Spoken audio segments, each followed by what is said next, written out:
Hello everybody, welcome back to my channel. So today I have on my new white apron because I'm going to be working with flour in order to make homemade pasta. So if you like this stuff from the store, then you're really going to love homemade pasta.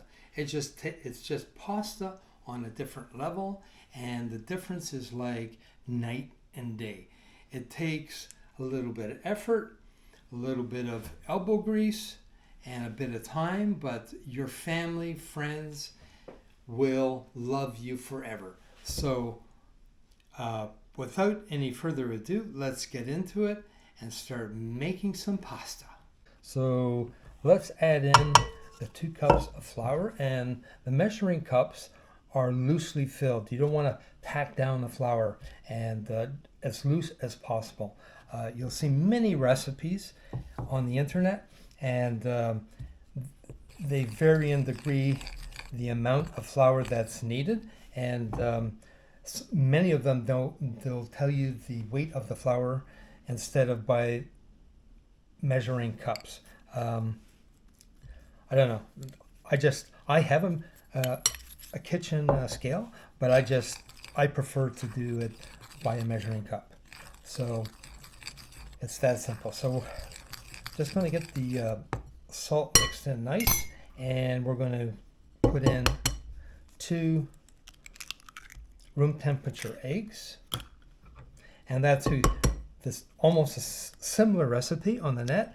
It'll say up to 3 eggs, but I'm telling you, this will be just fine. So what we do, just get the eggs mixed up in the middle, and some people with a lot of experience doing this, they'll do it right on the mat, and they'll put the egg in the middle. And I tried that once, and it was a fiasco. So yeah, let's just get this incorporated, and then we shouldn't hopefully need any water, but if we do, we can add a tablespoon at a time.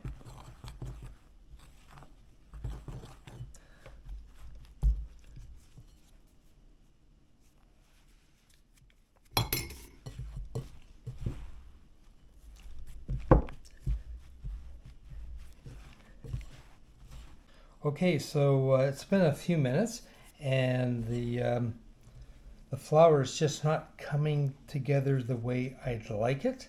So I added in 2 tablespoons of tap water, and it's still not where it's going to be. So I'm going to add in 1 more egg, and that should do it. So if this happens to you, this is what you got to do. So let's whip that egg up really good. Let's get that flour mixed in and see if I can work my magic. So if you have a KitchenAid mixer, it'll do a real nice job. And but since I don't have a KitchenAid, I'm doing it by hand. So it'll be just fine like this. So it's coming together rather nice, taking more time than I thought it would, and I just get everything incorporated, and once it has, we can move on to the next step. So let me work on it a bit more, and we'll be back in a minute. Okay, so the dough is at a good spot where I want it to be. It's not super sticky at this point. After adding the 3rd egg and working it, now we're ready for the kneading. And for the kneading, it will take a full 10 minutes. So there is no shortcut to this. And let me start my timer. And unlike dough where you would fold it over, this, the pasta dough, you don't want to do that. You just want to give it a little press, and then turn it. Press, and then turn it. And just keep on doing that. And the idea is we want to help the gluten to relax. And after 10 minutes of kneading, it will be ready for its resting stage. So I'm going to keep on going at this for 10 minutes, and but just so you can see, that's the idea of it. Just push it and turn, push it and turn. So let's cut it there, and I'll continue on kneading my pasta. Okay, it's been 10 minutes, and the dough is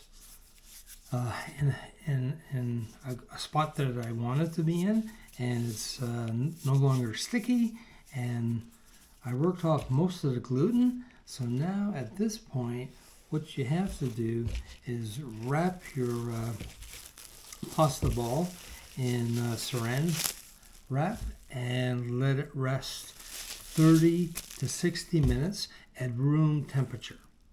And that's it. So see you back in about an hour. The dough has been resting for 1 hour, and when I press my finger down, it's springing back lightly. And now the next step is to cut the ball into 4 pieces, and we'll press them out individually in little pieces. So let's break this into 2, and then we're going to rewrap them in plastic wrap to keep them from drying out, because these things dry out so quickly, and then you can't use them. So I got another saran wrap down here. Okay, so now lightly sprinkle a bit of flour on your work surface, and what I like to do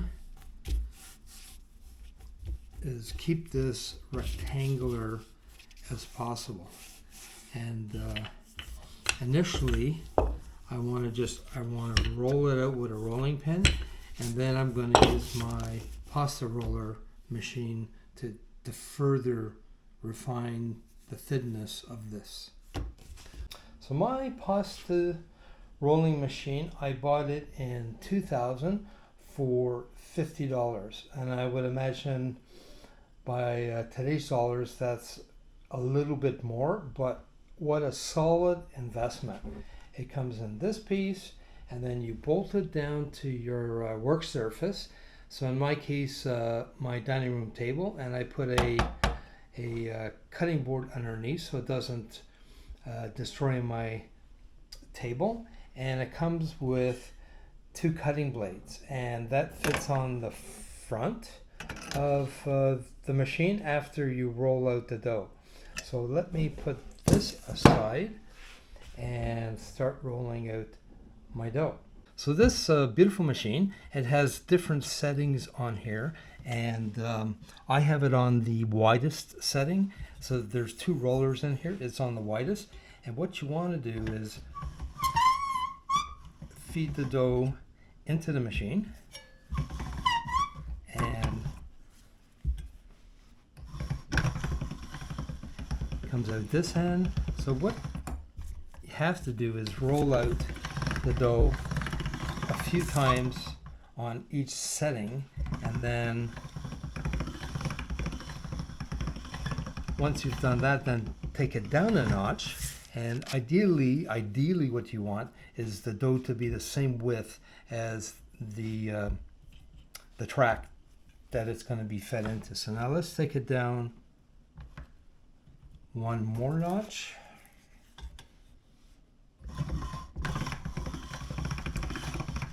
You want to feed it in totally straight. So if you have a KitchenAid with this attachment on your machine, then you're very fortunate. But you know what? This machine, it does the job, and I'm not going to complain about it. So we're going to bring it down another notch and feed it in once again.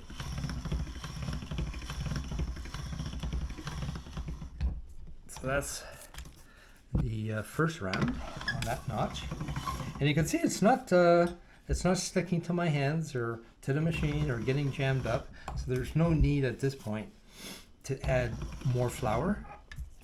So let's feed it with my hand, and now we're going to take it down another notch.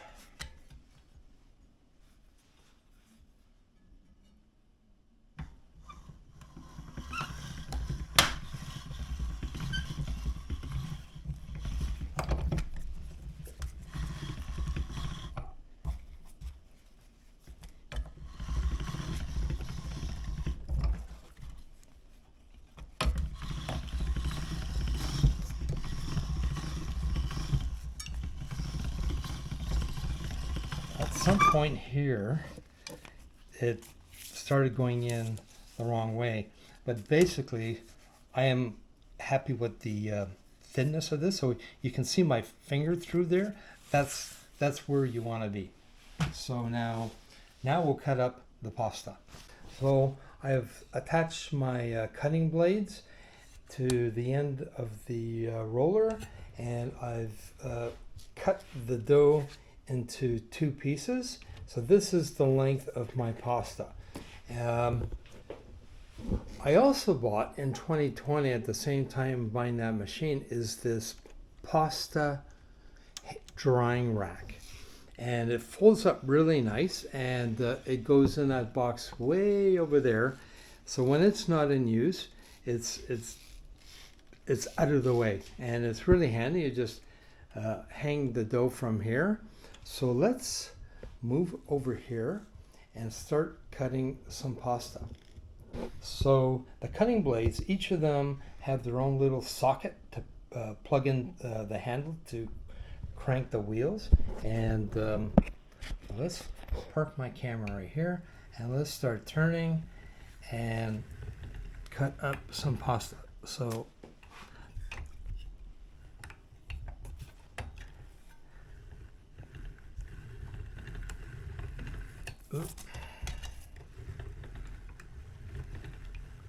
there we go.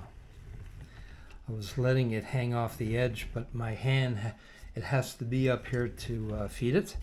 And before it's done, I'm going to pick it up and keep it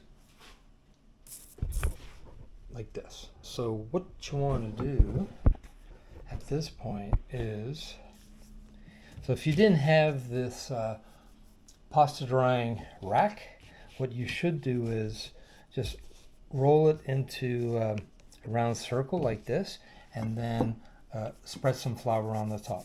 Just dust it lightly, otherwise it will stick.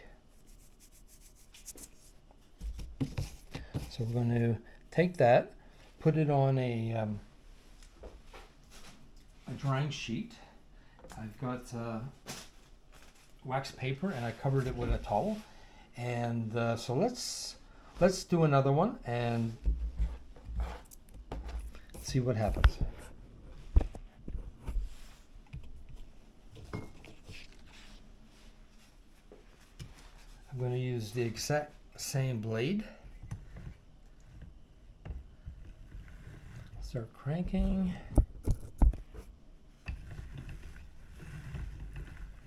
You see how thin that is.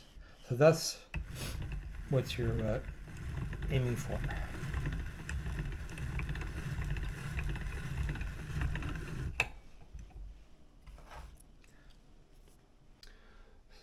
So what I started doing is hanging up the longer pieces starting at this end, and if I have any short pieces, I'll go over here.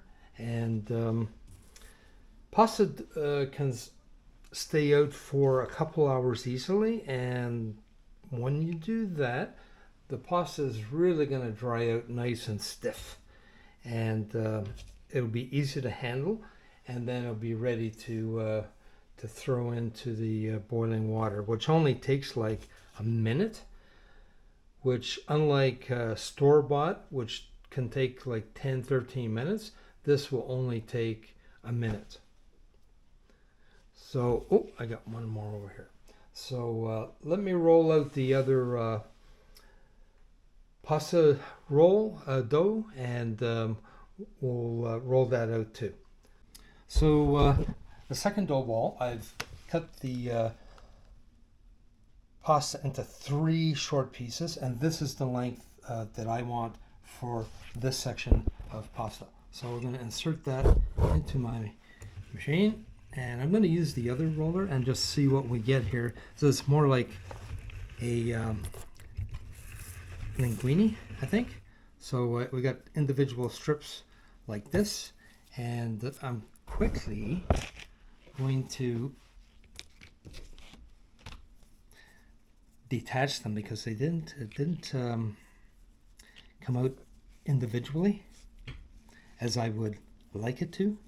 So you have to expect the unexpected sometimes, and yeah, so I'm going to continue this covered with semolina so they don't stick any further, and we'll be right back. So the problem with that last batch was it was too thin for that cutter, so I'm using the first cutter. Will make like a linguine, and it turned out much better. So I just hit it with some semolina, and then I'm going to hang this up on my drying rack. So I'm going to finish off with just 2 balls for today, and here's my nice pasta dried out, air dried, and let's just drop it in the water and give it about 1 minute. Drop that in there. There we go. This will not take long.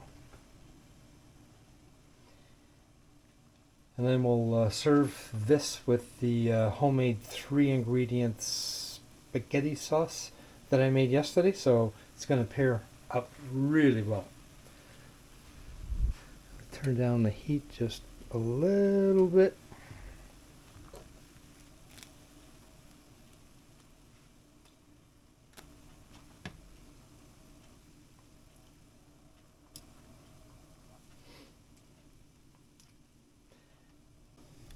Okay, the pasta is ready. So what I'm going to do is put it into this glass container in behind here, and just pour a little bit of olive oil to keep it from sticking.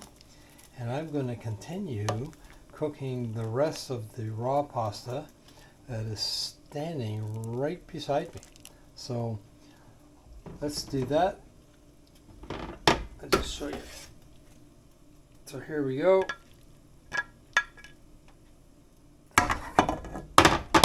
So there we have it.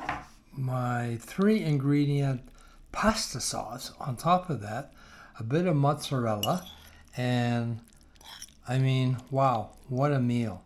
So yes, that took a little bit of effort, but it was well worth it. Yes, that was worth every minute I spent making this. And the taste difference between store-bought and homemade is night and day. So when you have the time, probably on, like a Saturday or Sunday, especially if it's raining or something really lousy outside, this is the perfect meal to make for your family or just for yourself. Spoil yourself. Let's go for this here. Oh, wow. Nice and tender, not chewy.